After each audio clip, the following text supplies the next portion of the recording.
এদিকে সেং নিজের শক্তি ফিরে পেয়ে সে অনেক বেশি খুশি ছিল।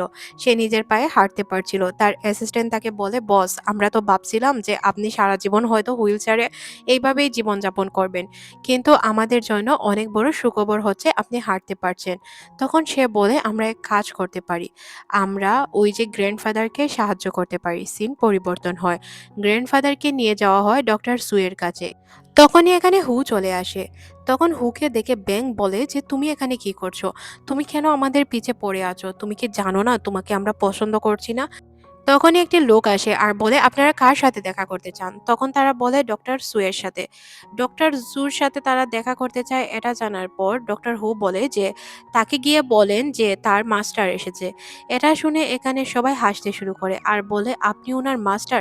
এটা তো কখনো হতেই পারে না। ছেলে, তুমি এখান থেকে চলে যাও। তোমার জন্য যদি আমার দাদার চিকিৎসার কোনো ক্ষতি হয় তাহলে তোমার অবস্থা আমি শেষ করে দিব। দাদার অবস্থা তখন খারাপ ছিল। তখন দাদার পিঠে থাপ্পড় দিলে দাদার মুখ দিয়ে ব্লাড বেরোতে শুরু করে। এটা দেখে সে অনেক বেশি রেগে যায়। হু তখন বলে, আমি যদি দাদার ব্লাড না বের করতাম দাদা এতক্ষণে মারা যেত। এখানে মিহু অনেক বেশি রেগে যায় আর তাকে উল্টাপাল্টা কথা শোনায়। তখন সে বলে, আমি তো বারবার বলছি যে আমি কল করছি। সুকে কল করে বলে, তুই এক্ষুনি বের হ, না হয় তোর অবস্থা আমি খারাপ করে দিব। এদিকে আমাদের টং এবং তার অ্যাসিস্ট্যান্ট লিকে দেখানো হয়, তারাও এখানে এসেছিল। তখন তার অ্যাসিস্ট্যান্ট বলে, আমার মনে হচ্ছে এই ছেলেটি একদম ফালতু, শুধুমাত্র ড্রামা করছে, তাছাড়া আর কিছু না। টং তখন বলে, তুমি কিছুক্ষণ দেখো না, তারপরে কথা বলো। এদিকে মিহু কান্না করতে শুরু করে তার দাদার জন্য। হু তখন বলে, ওনার চিকিৎসা তাড়াতাড়ি শুরু করতে হবে। এদিকে লি বারবার বলছিল, এই ছেলেটিকে আমার কেন জানি না মনে হচ্ছে এটা ফালতু, এর দিয়ে কোনো কাজ হবে না। তখনই এখানে বের হয়ে আসে লিন। লিন তখন বলে যে, কি চান আপনারা, আর তুমি এখানে কি করছো? তখন সে বলে, সুকে গিয়ে বলো তার মাস্টার হু এসেছে। এটা শুনে মেয়েটি তো অবাক হয়ে যায় আর বলে, কি বলছো তুমি? তোমাকে আমি ভিতরে যেতে দিব না। তখন সে বলে, ওই দিনের কথা মনে নেই? ওই দিনের আঘাত ভুলে গিয়েছো? তখন আমরা ব্যাংকে দেখতে পাই যে হাসতে শুরু করে, বলে, তুমি হচ্ছ তার মাস্টার? এটা আমি কখনোই মানব না। এদিকে আমাদের লিনকে দেখানো হয় যে কিনা বারবার বলছিল যে আমি চাইলেও এখানে কিছু করতে পারবো না। এদিকে এরা মনে মনে ভাবছিল, 1 মিনিটের উপরে হয়ে গেল, লোকটি তো এখনো বাহিরে এলো না। তখনই এখানে জিন নামের একটি লোকের এন্ট্রি হয়।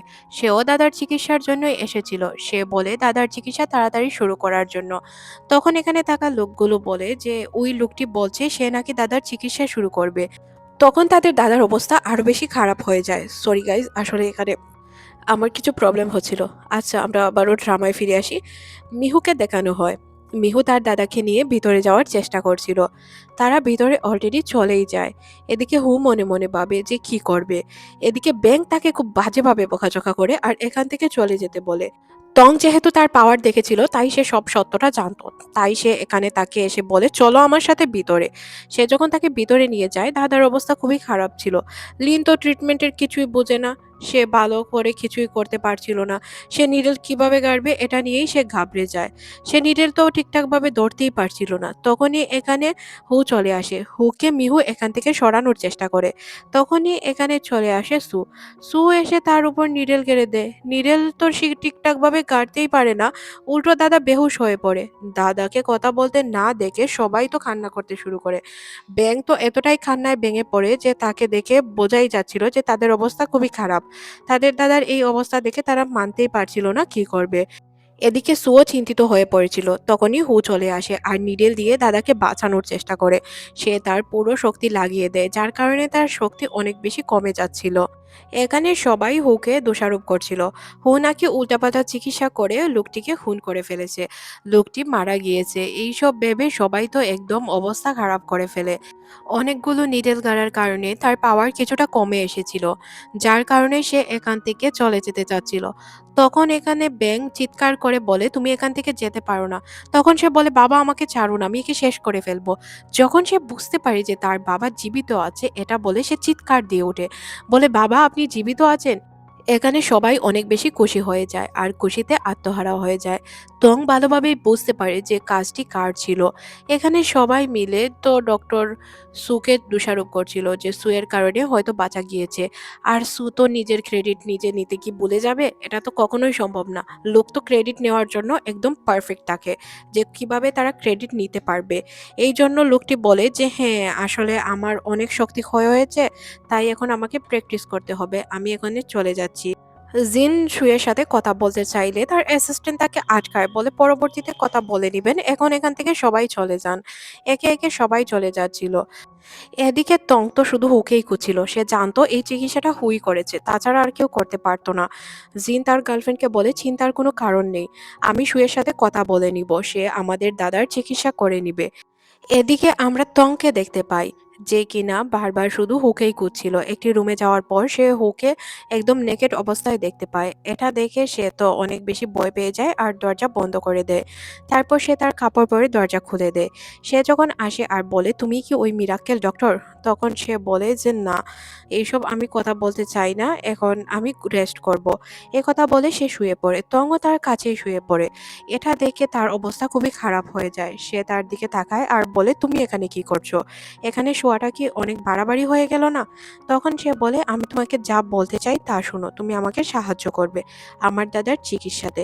তখন সে তার কাছে যায় তাকে কথাগুলো বোঝানোর জন্য। ঘটনা এখানে উল্টো ঘটে যায়। ঘটনা উল্টো বলতে এখানে দুর্ঘটনা ঘটে যায়। একে অপরের সাথে তারা কিছুটা ক্লোজ টাইপের ছিল আর এটা দেখে ফেলে লি আর লিন। যেহেতু দুইজনই তাদের এই অবস্থায় দেখে ফেলেছিল, তারা দরজা বন্ধ করে দেয়। দুইজনই এখানে বোঝানোর চেষ্টা করছিল এটা শুধু একটা ভুল বোঝাবুঝি। বাহিরে বের হয় তং আর বলে দেখো তোমরা যেমনটা ভাবছো তেমনটা কিছুই নয়। কিন্তু লোকেরা কেমন আপনারা তো খুব ভালো করেই জানেন, সবাই সবার মনের মালিক। যা তাদের ভাবতে মন চায় তারা ভাবতে পারে, এটা কেউ কি কাউকে নিষেধ করতে পারে? পারে না তো। আচ্ছা, এদিকে আমাদের জিনকে দেখানো হয়, যে কিনা লং এর সাথে দেখা করতে আসে। লং বলে তুমি এক কাজ করো, আমার সাথে ডিল করে নাও। এখানে দুইজন মিলেই তারা গ্র্যান্ডফাদারকে মারার প্ল্যানিং করছিল। তাকে যদি তারা মারতে পারে তাহলে এটা তাদের জন্য অনেক বড় প্লাস পয়েন্ট হতে পারে। এই জন্য মূলত তারা এই প্ল্যানটি করছিল। দুইজনই এখানে রাজি ছিল। তাদেরকে দেখে মনে হচ্ছিল তাদের প্রথম লক্ষ্য হচ্ছে গ্র্যান্ডপার সম্পত্তি। তার সম্পত্তি কিভাবে তারা দখল করতে পারবে এটাই ছিল তাদের মূল উদ্দেশ্য। সিন পরিবর্তন হয়, আমরা মিহুকে দেখতে পাই। সে আবারও বেহুশ হয়ে পড়েছিল। তার মায়ের কাছে আসে আর বলে মা, আমি বারবার বেহুশ হয়ে যাচ্ছি কেন, কি হয়েছে আমার? তখন তার মা বলে তোর কিছুই হয়নি, শুধু তুই বইয়ের কারণে এমনটা হয়েছে। আচ্ছা এইসব বাদ দে, আমরা এই হু নামের ছেলেটিকে ছাড়বো না। ডক্টর সুয়ের কারণে তোর গ্র্যান্ডফাদার এখন সুস্থ আছে। কি ভেবে যে বাবা তোর সাথে ওই হুয়ের নামের লোকটির বিয়ে ঠিক করেছে এটা আমি বুঝতেই পারছি না। তখন মিহু তার মাকে বলে আচ্ছা মা, এইসব বাদ দাও, এখন গ্র্যান্ডপার চিকিৎসা তো ভালো হচ্ছে, এটা নিয়েই আমরা থাকি। সিন পরিবর্তন হয়, হুকে এখানে দেখানো হয়। হু আসে মিহুর কাছে আর তাকে বলে যে তোমার চিকিৎসার প্রয়োজন রয়েছে, তুমি এই ওষুধগুলো খেয়ে নাও। তুমি বারবার অজ্ঞান হওয়ার পেছনেও কিন্তু অনেক বড় কারণ রয়েছে। তোমার গ্র্যান্ডপা অযথাই আমার উপর দায়িত্ব দেয়নি। ব্যাঙ যখন তার কোনো কথাই বুঝছিল না, উল্টো চিৎকার করছিল, চেঁচামেচি করছিল, এইসব দেখে সে অনেক বেশি রেগে যায়। তাই হু তার শক্তি দিয়ে তাকে প্যারালাইজ করে দেয়, যাতে সে কিছুক্ষণের জন্য কথা না বলতে পারে। তার মাকে এই অবস্থা করতে দেখে মিহু বারবার বলতে শুরু করে তুমি কি করেছো আমার মায়ের সাথে? আমার মাকে সুস্থ করে দাও, এখান থেকে বেরিয়ে যাও। এদিকে ব্যাঙ কথাই বলতে পারছিল না। সে তাকে একটি মেডিসিন খাইয়ে দেয়, বলে তোমাকে চাইলেও প্যারালাইজ করে দিতে পারি, কিন্তু তাকে আর করে না। এখান থেকে বেরিয়ে যায়। মিহুর মা তো চিৎকার করতে চায় কিন্তু করতে পারে না। এখান থেকে বের হওয়ার পরই তাদের জিন নামের লোকটির সাথে দেখা হয়। জিনের সাথে তারা কথা বলতে চায় না, এই জন্য পালিয়ে আসে। তাদেরকে কেউ একজন টাকা দিয়েছিল, হয়তো সে কারো চিকিৎসা করেছে, ওইটার টাকা এসেছে। ওই টাকাটা চেক করার জন্যই সে একটি জায়গায় যেতে চায়। ব্যাংকে গিয়ে সে টাকাটা চেক করে আর বলে যাক, টাকাটা পেয়েছি, এখন শান্তিতে বাঁচতে পারবো। সিন পরিবর্তন হয়। এখানে আমাদের সেনকে দেখানো হয়। সেন ভাবছিল যে কিভাবে কি করা যায়। সে মূলত দাদার চিকিৎসার জন্য এখানে তাকে বুক করতে চাচ্ছিল। তখন তার মনে পড়ে যায় ওই সেন নামের লোকটি তাকে বলেছিল লিং অনেক ভালো একজন মেয়ে, কিন্তু তার লাইফ ধ্বংস করে দিয়েছে এই পরিস্থিতি এদিকে আমাদের লিংকে দেখানো হয় যে কিনা সেং এর সাথে কথা বলছিল। সেং ছিল জিনের গার্লফ্রেন্ড। তখন সে তাকে জানায় যে তোমাকে একটু সাবধানতা বজায় রাখতে হবে। তোমার দাদাকে একদল লোক চিকিৎসা করতে চায়, আবার একদল লোক মারতেও চায়। তোমারও ঠিক তেমন ভাবেই ক্ষতি করতে চায়। এই কথা বলে সে এখান থেকে চলে গেলে আমরা লিংকে দেখতে পাই সে কাউকে কল করছিল। সিন পরিবর্তন হয়, আমরা ব্যাংকে দেখতে পাই সে লিনকে তার মেয়ের যতগুলো রিপোর্ট ছিল প্রত্যেকটি রিপোর্ট দেখায়। এই রিপোর্টগুলো দেখে সে বলে তার রোগটি তো আবারও ফিরে আসতে চলেছে। তখন সে বুঝতেই পারে না কি করবে, কিভাবে তার মেয়েকে সেভ করবে। তখন সে বলে মিস্টার সুকি আমার মেয়ের চিকিৎসা করতে পারবে না? তখন সে বলে আমি উনার সাথে কথা বলে দেখব, উনি অবশ্যই পারবে, কেন পারবে না? আপনার মেয়ে সুস্থ হয়ে যাবে, আপনি আর চিন্তা করবেন না। তখন সে বলে আমি কি করব, আমার মেয়ের যদি সুস্থ না হয় তাহলে আমি মারাই যাব। সে যখন কিছু বলতেই যাবে তখনই তার ফোন চলে আসে। এদিকে আমরা মিহুকে দেখতে পাই যে কিনা তার মায়ের সাথে কথা বলতে আসে। মাকে এসে জিজ্ঞাসা করে কি হয়েছে মা? তখন সে বলে তোকে আমি যে কথা বলতে যাচ্ছি ওইটা ভালো করে শুনবি। সিনটি এখানেই কাট করে আমাদের লিংকে দেখানো হয় যে কিনা তার বাসায় ফেরে। বাসায় ফেরার সময় সে ঠিকঠাকভাবে সিঁড়ি দিয়ে উঠতেই পারছিল না, সে খুব চিন্তিত ছিল। তখন তার বোন তং এসে বলে কি হয়েছে আপু, তুই কি কোনো বিষয় নিয়ে খুব চিন্তিত আছিস? চিন্তা করিস না, আমি একজন ডক্টরকে খুঁজে পেয়েছি যে কিনা মৃত মানুষকেও জীবিত করে ফেলে। আমার চোখের সামনে ঘটনা ঘটেছে, তুই আমাকে বিশ্বাস কর। আমি যা বলছি আপু সত্য কথা বলছি। উনি অনেক ভালো ডক্টর। তখন সে বলে তুই কি চিনিস এই ডক্টরকে? সত্যিই বলছিস? তখন সে বলে হ্যাঁ আমি চিনি, কিন্তু উনাকে খুঁজে বের করতে হবে। উনি তো কখনো আমার হাতেই আসে না। আমি যখনই উনার কাছে যাই উনি কোনো অজুহাত দেখিয়ে এখান থেকে চলে যায়। আপু গ্র্যান্ডফাদার কি ঠিক হবে? তখন তার চিন্তা ঢুকে যায় মাথায়। মনে মনে ভাবে হু নামের লোকের সাথে সে এক রাত কাটিয়েছে। ওই লোকটিকে সে হারিয়ে ফেলবে। এমন কোনো লোককে বিয়ে করতে হবে যাকে সে চায় না। এদিকে আমাদের হুকে দেখানো হয় যে কিনা তার বাসায় তার সাথে দেখা করতে আসে। কিন্তু তার বাসার দারোয়ান তাকে জানায় যে আপনি চাইলেই এখন ম্যাডামের সাথে দেখা করতে পারবেন না। সে বলে আচ্ছা আমি পরে আসবো, গিফটগুলো নিয়ে সে চলে যায়। এদিকে আমাদের লিংকে দেখানো হয় যে কিনা সুইমিং পুলে সুইমিং করছিল আর ওই রাতের কথাই ভাবছিল। কেন জানি না ওই রাত কাটানোর পর থেকে সে ওই রাতের কথা বলতেই পারছিল না। তখনই তার কাছে হু চলে আসে। হুকে দেখে সে অবাক হয়ে যায় আর বলে তুমি এখানে কিভাবে এলে? তখন সে বলে আমি তোমাকে কিছু গিফট দেওয়ার জন্য এসেছি। লিং তাকে হুট করে দেখে কিছুটা ভয় পেয়ে যায়, পড়ে যেতে চায়। তখন তারা দুইজনই সুইমিং পুলে পড়ে যায়। কিছুক্ষণ পর তারা এখানে উঠে বসে। তখন লিং বলে কেন এসেছো, তোমার কি অনেক বেশি টাকার প্রয়োজন, আমি তোমাকে টাকা দিব? তখন সে বলে আমি আমার ওয়াইফের সাথে দেখা করতে এসেছি। তখন সে বলে এইসব বাজে বকা বন্ধ করে দাও, আমি তোমার ওয়াইফ নই। তোমাকে ওই দিন আমি যা টাকা দেওয়ার দিয়ে দিয়েছি, আরো যদি চাও আমি দিতে পারি। সে বলে দেখো আমাকে বিশ্বাস করো, আমি টাকার জন্য আসিনি। আমি এসেছি তোমাকে এই গিফটগুলো দেওয়ার জন্য। আমি আশা করি এইগুলো তোমার প্রয়োজন হবে। লিং বলে এক রাত একজনের সাথে কাটানোর পর যে এই অবস্থা হবে আমার বা এইভাবে সবকিছু সহ্য করতে হবে এটা আমি কল্পনাও করতে পারিনি। তখন হু বলে তোমাকে কিছুই সহ্য করতে হবে না। তুমি চাইলে আমি তোমাকে সাহায্য করতে পারি। আমি খুব ভালো করেই জানি তোমার পরিস্থিতি কেমন, তোমার উপর দিয়ে কি কি যাচ্ছে। তুমি আমাকে বিশ্বাস করো, আমি তোমার দাদার চিকিৎসা করে দিব।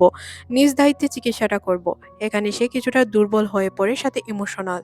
তখন সে বলে না, তুমি আমাকে প্রটেক্ট করতে পারবে না। আমি খুব ভালো করেই জানি আমাকে প্রটেক্ট করা এত সহজ নয় যতটুকু সহজ তুমি মনে করছো। তারপর সে তার কাছে যায় আর কিস করতে শুরু করে। তখন তার ওই রাতের কথা মনে পড়ে যায়, তাই সে তাকে আর আটকাতে পারে না। সিন এখানে রোমান্টিক ছিল। তখনই এখানে তং চলে আসে তার বোনের জন্য চা নিয়ে। কিন্তু সে এই পরিস্থিতি দেখে এখানে বলে যে সরি সরি, তোমরা কন্টিনিউ করতে পারো, আমি এখান থেকে চলে যাচ্ছি। সে এখান থেকে চলে যায়। কিছুক্ষণ পরই আমরা তাদেরকে আলাদা হতে দেখি। তখন সে বলে যে তুমি আমার প্রটেক্ট করতে পারবে না, আমি বলেছি না, তুমি প্লিজ আমার থেকে দূরত্ব বজায় রাখো। চলে যাও এখান থেকে, আমি চাই না নিজেকে তোমার সাথে জড়াতে। তখন আমরা হুকে দেখতে পাই যে কিনা মনে মনে ভাবে হ্যাঁ, আমার কাছে তো আসলেই অন্য কোনো শক্তি নেই, শুধু মেডিকেল স্কেল রয়েছে। এটা দিয়ে তো আমি সবকিছু করতে পারবো না, তাকে সবসময় প্রটেক্ট করতেও পারবো না। তাই আমাকে নিজেকে আরো মজবুত করতে হবে। তং তার বোনের জন্য চা নিয়ে অপেক্ষা করছিল। চা দেওয়ার পর তার বোনকে বলে আমি কি ওনাকে জিজু বলে ডাকতে পারি? লিং কি বলবে সে কিছুই বুঝতে পারছিল না। সে শুধু মুচকি হাসি, কিছু বলে না। তার বোন বলে যে আমার ওনাকে অনেক ভালো লেগেছে। হ্যাঁ ওনাকে দেখিনি, তবে দেখতে হবে। সিন পরিবর্তন হয়। এখানে তারা ওই রেস্টুরেন্টে চলে এসেছিল খাবার খাওয়ার জন্য যেখানে তারা আগের বার এসেছিল। এবার তো এই কাপলগুলো তাদেরকে এত ভালোভাবে নিচ্ছিল যে বলার বাহিরে ছিল। তখন তার বন্ধু বলে ভালোই হলো, বিনা টাকায় আমরা খাবারও খেতে পারলাম। আর তোমার চিকিৎসার কারণে কতটাই লাভ হলো আমাদের। এদিকে লিং তার রুমে বসে বসে ভাবছিল কিভাবে কি করবে। বারবার কেন জানি না তার হুয়ের কথা মনে পড়ছিল। সে মনে মনে ভাবে যে হুকে সে কিভাবে ম্যানেজ করবে, আর তার লাইফটা এতটাই অগোছালো যেটা সে গোছাতেও পারছিল না। এদিকে লিনকে দেখানো হয়, তাদেরকে দেখে সে অবাক হয়ে যায়। আর সে তাকে গ্র্যান্ড মাস্টার বলে ডাকতে শুরু করে। তখন সে বলে, কি বলছো এসব, তুমি আমাকে গ্র্যান্ড মাস্টার বলে ডাকছো কেন? তখন সে বলে, আমি খুব ভালো করেই জানি আপনি আমাদের গ্র্যান্ড মাস্টার। আপনি আমাকে একটি গিফট দেওয়ার কথা ছিল, গিফট কেন দিলেন না? তখন সে বলে, তুমি তো আমার কাছে ক্ষমা চাওনি। তখন আবার লিন বলে যে, আচ্ছা আমি আপনার কাছে ক্ষমা চাচ্ছি, প্লিজ আমার গিফটটি দিয়ে দিন। সে নিচে বসে হাত জোড় করে তার কাছে গিফট চায়। তখন সে তাকে একটি মেডিকেল বই দিয়ে দেয়। সে এই বইটি পেয়ে অনেক বেশি খুশি হয়ে যায় আর তাদের পাশে এসে বসে। বসে বসে সে বইটিই পড়ছিল। তখন আমরা দেখতে পাই এখানে জিনের লোক চলে আসে। জিন তখন তাকে বলে যে আমাদের সাথে যেতে হবে, এটা আমাদের ম্যাডামের অর্ডার। আসলে সেং তাকে যাওয়ার জন্য অর্ডার করেছিল, কিন্তু সে এখানে যেতে না চাইলে তাদের একজন লোক তার সাথে খুব বাজে আচরণ করতে শুরু করে। বলে যে যেতেই হবে তোমাকে, তুমি কি মনে করেছো আমাদের ম্যাডামকে? তখন সে বলে, তাক ওনার সাথে ঝামেলা পাকিও না, ওনাকে আমরা নর্মালি নিয়ে যাওয়ার চেষ্টা করছি। হু আসলে এখান থেকে যেতে চাচ্ছিল না, কারণ তার ভালো লাগছিল না। সে চাচ্ছিল না এই লোকটার সাথে যেতে, কারণ লোকটা কেমন সে ভালোভাবেই জানে। তখনই এখানে টং আর টং এর অ্যাসিস্ট্যান্ট চলে আসে। টং মনে মনে ভাবে, আমার বোনের পারফিউমের ঘ্রাণ এখানে কিভাবে এলো? তার মানে এই লোকটি কি আমার জিজু, যাকে আমি জিজু বলে মানছি, যার সাথে আমার বোনের ওইরকম সম্পর্ক ছিল। তখন সে এটাই বিশ্বাস করে ফেলে। ওই লোকটির বেয়াদবি দেখে সে তাকে বলে যে, তুমি কি জানো তুমি কার সাথে বেয়াদবি করছো? আমাদের লোক তোমাদের শেষ করে দিবে। এখানে তার যে অ্যাসিস্ট্যান্ট ছিল লি, তখন সে তাকে বলে যে আমাদের লোকদেরকে আসতে বলো। তখন সে বলে, সিস্টার ইন ল, তাক আমি চলে যাচ্ছি। এখানে তাকে সিস্টার ইন ল বলেছে, এটা দেখে সে বলে যে, তং তোমাকে সিস্টার ইন লং কেন বললো লোকটি? তখন সে বলে, এইসব বাদ দাও, এইসব বিষয় নিয়ে পরে কথা হবে। এদিকে আমরা স্যাংকে দেখতে পাই, যার সাথে কথা বলতে লং চলে আসে। লং তাকে বারবার জিজ্ঞাসা করছিল যে তোমার চিকিৎসা কে করেছে আমাকে বলো। সে বলে বলতে পারবে না। লাস্ট পর্যন্ত তাদের ডিল হয়ে যায় আর সে বলতে রাজিও হয়। এদিকে আমরা দেখতে পাই সে ওই বাসায় চলে এসেছিল। বাসাটি অন্য কারো না, সেং এর ছিল। এদিকে সেং এর কাছে কল আসে লিং এর। সে জানায় তার ছেলেকে সে বিয়ে করতে রাজি আছে। এটা শুনে সেং এর ছেলে অনেক বেশি খুশি হয়ে যায় আর বলে, মা এটা কি সত্যি? তখন সে বলে যে হ্যাঁ এটা সত্য। তখন আবার লিং বলে যে ১ বছর পর তাকে বিয়ে করতে হবে, এর আগে সে বিয়ে করতে পারবে না। এটা শোনার পরও সেং রাজি হয়ে যায়, কারণ সে চাচ্ছিল যে কোনো বিনিময়ে লিং ফ্যামিলির সাথে সম্পর্ক করতে। লিং এর ফ্যামিলির সাথে সম্পর্ক করলে সে তো রাজকপাল, তাই না? এই জন্য সেনের চলে এখান থেকে চলে যাওয়ার পর সে চলে আসে হুয়ের কাছে আর বলে যে তোমাকে দ্বারা আমি আমার চিকিৎসা করাতে চাই। এদিকে তার ছেলে জিজ্ঞাসা করে, আচ্ছা জিন, উনি কেন এখানে এলো, লোকটিকে? তখন সে বলে, আমিও জানি না লোকটিকে, তোমার মা বলেছে ওনাকে আনার জন্য, তাই আমি ওনাকে এনে দিয়েছি, তাছাড়া আর কিছুই জানি না।